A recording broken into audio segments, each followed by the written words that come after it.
Welcome, friends, to another Wolff Responds. I call this one Globalization Unmasked. A lot of conversation is swirling around this term globalization. Large numbers of Americans denounce it, denounce people associated with it as evil globalists. That's coming especially from the MAGA world. Then there are others who talk fondly about globalism as if it had to do with being warm and cuddly and welcoming different people who are diverse in their backgrounds. Then globalization sounds like another phrase for melting pot. When I was a kid going through public schools here in the United States, we learned about our country as a lovely melting pot where people from all over the world came together and melted into Americans. Of course, there could be an unpleasant association with that idea, but I'll leave that aside. I want to talk to you about what globalization was used to do in the United States over the last 40 or 50 years. It was put to use in a very particular way, and I think it's time to take the mask off and show you what it was used to accomplish. We can start almost any time, but I'm going to pick the 1970s because something happened in the 1970s that gave globalization a tremendous boost. Starting in the 1970s, large numbers of American corporations began to move their activities out of the United States. There had been recent technological changes, the internet, the jet engine. It made it possible to talk with, to see, to travel all over the world in matters of seconds with the internet and in matters of hours with jet planes. It really was no longer necessary to have your production activity, your factory, your office, your store right near you geographically. You could supervise it, you could monitor it, you could visit it, if it was on the other side of the earth, in a reasonable amount of time. And this technological breakthrough gave corporate leaders an idea. They had been rankling here in the United States for most of the last century, paying steadily higher wages. Now, workers had to fight for those. They had to fight with their unions. They had to fight with striking. They had to fight with solidarity. But they did, and they were able to get better and better wages, particularly in that period right after World War II, 1945 to 1975. The American standard of living really went up, and it was in part because workers came out of the Great Depression and World War II demanding better conditions, better wages. And capitalism was doing well enough in the United States. We were replacing all the other empires that had been destroyed by killing themselves in the war. And so the profits were there to enable the employers to give rising wages to workers who fought for them. But the employers were never happy about it. They didn't give the higher wages willingly or generously. They looked for every way to get around it. And then the 1970s made it urgent. Why? Well, basically, the answer is that the destruction of World War II had been recovered from. The leading economies of the 1970s, the exploding ones, were Germany and Japan, the two losers of World War II. They had recovered with some help from the United States, by the way, along the way, and they were now competing.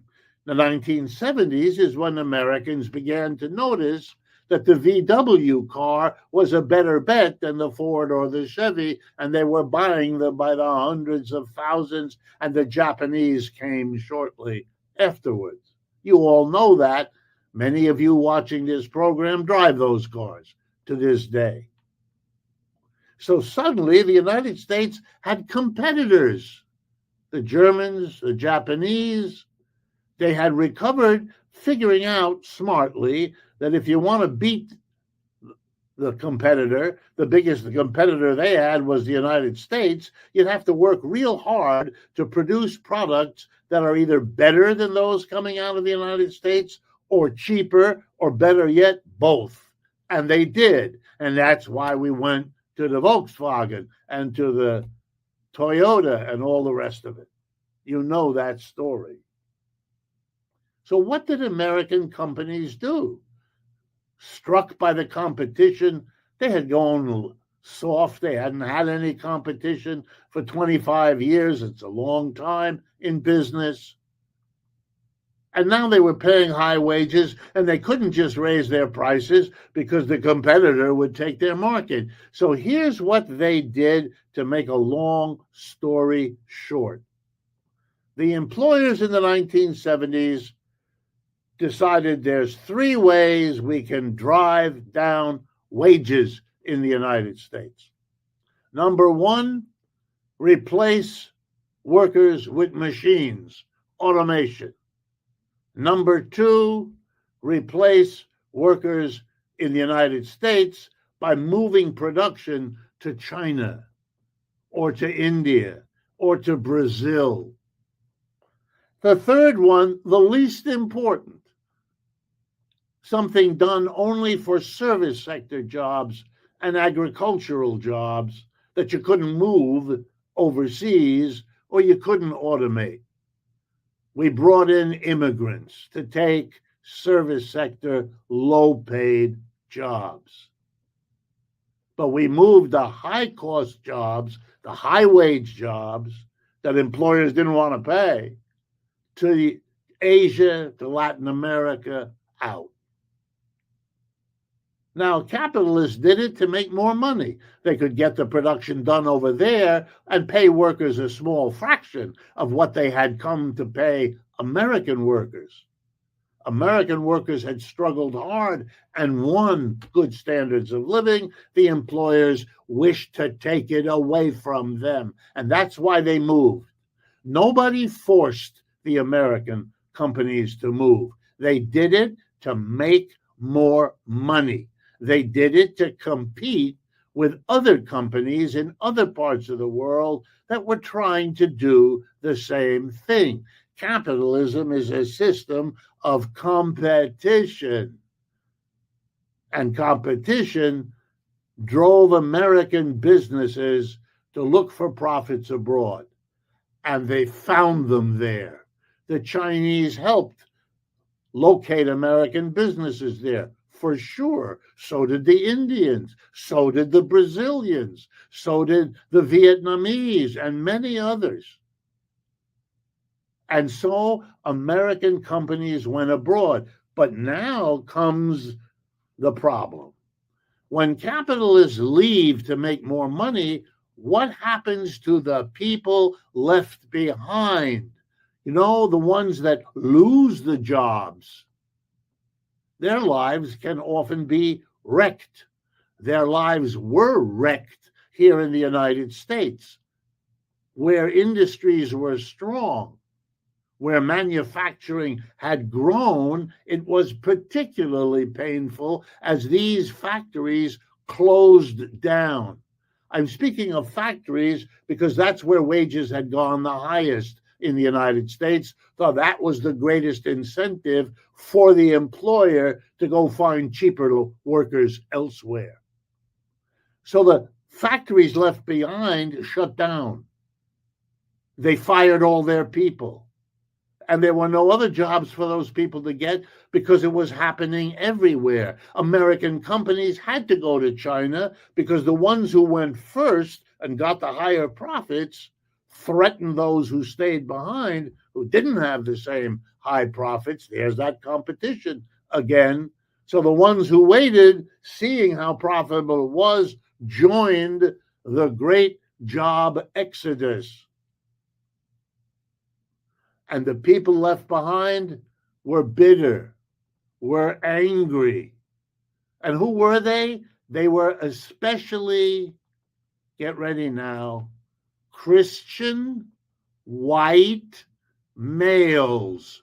Those are the ones who had done the best in the American economy of the last century, for all the reasons you all know. And so you shouldn't be surprised by who makes up the bulk of the MAGA community.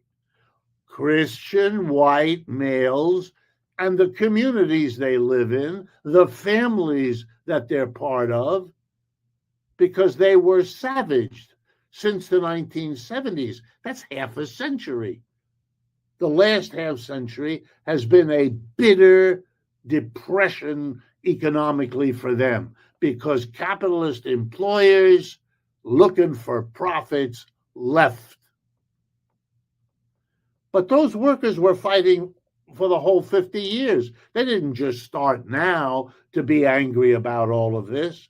They were angry 10 and 20 and 30 years ago. There used to be a movement against runaway shops. What'd that mean? Against shops that close and run away overseas. But of course, the shop doesn't run. The workers don't run. It's the employer and them alone. A tiny minority of the people who made the decisions to move abroad. Okay. How do you fight the people who you hurt when they fight back? One of the answers that capitalism always finds is to develop an idea and to beat the bushes with it, to have it come out of the media, have it come out of politicians' mouths, have it come out of executives' mouths when they give their silly speeches on the 4th of July, have it come out of the university and the college.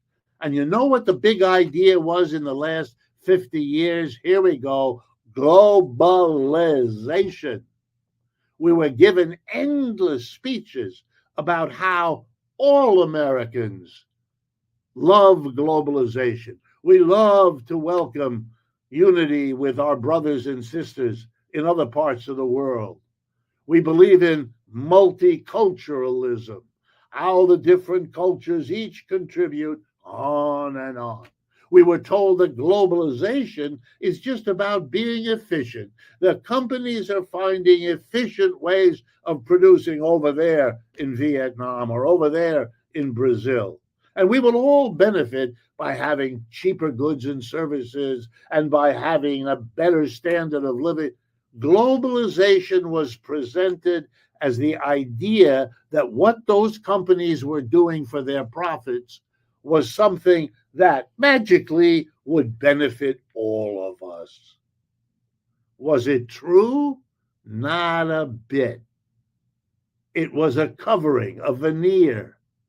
Underneath it, the bitterness of all the communities hollowed out by the departure of their jobs, hollowed out by the loss of the value of their homes when that happened, hollowed out by no career for their children, who instead, turned to opioids in unbelievable numbers to express young persons' awareness of the dead end that their regions had become.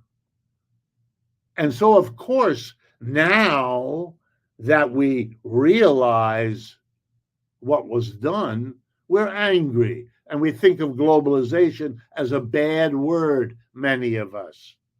People who advocate it are looked at by others as if there's something wrong with them. But of course, it was never really about globalization. That was just a convenient way to tell a lovely story about how we're all going to benefit by having our companies go abroad, by having everything have a very long supply chain. You know, one that can be interrupted 1,000 times everywhere across the world. We can't manage it. Now, why am I telling you this? Because you are now being inundated, we all are, with a news story. It can't be globalization because that's not what we're doing. You know what we're doing? We're providing subsidies. We're giving money to corporations, the same ones who left the United States over the last 50 years. We're now giving them our tax money. And you know what for? To bring them back. To bring them back. We are having a nationalism resurgence. And you know how we say that if we're in the MAGA world? We say it very simply with "Make America First." We're going to put tariffs. We're going to have trade wars. We're going to... And you know something? We're being told the same BS.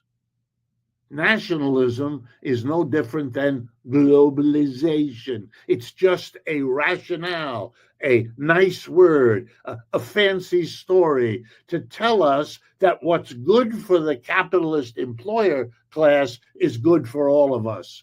It very rarely is. It wasn't in the last 50 years under globalization, and it isn't now under America First instead of globalization.